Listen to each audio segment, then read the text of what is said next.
IFM News. IFM News. IFM News. Lokal.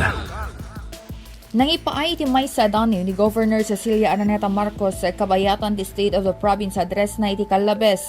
Nakaipalaon iti Daniw ti arapaap na para iti probinsya nga Ilocos Norte. Kinunana dito'y nga amin nga ubing nga wenno agtutubo sa dinuman na pagapuan na kat makaarapaap ay tinangato kung magunod darag iti kalikagumanda.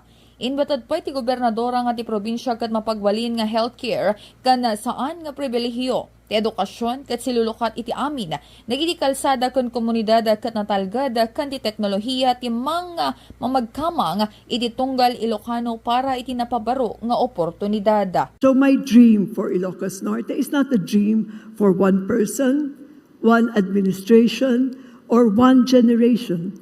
It is a dream we must carry all together.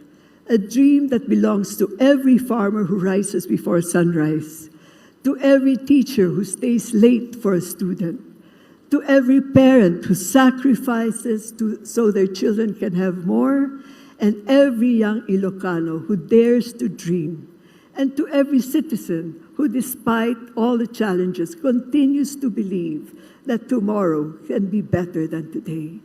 This is the Ilocos Norte I dream of. An Ilocos Norte where opportunity reaches every barangay. Every child is given a chance, where every family can live with dignity, where our people do not have to leave their home to find a better future, and where years from now our children and our grandchildren will look back at what we did together and say, we inherited a beautiful province. We protected its values. We expanded its opportunities. And we left it a better place than we found it. Sorry. Marik na ti kaaduan na nagbalin nga emosyonal ti gobernadora, bayat nga ibalbalikas na dagiti sarita anilaon ti Daniw. Pakalasinan ko nada, ti ayat ti maysa nga ina para itinapintas na talgad kanapuan na namnama a probinsya ti Ilocos Norte.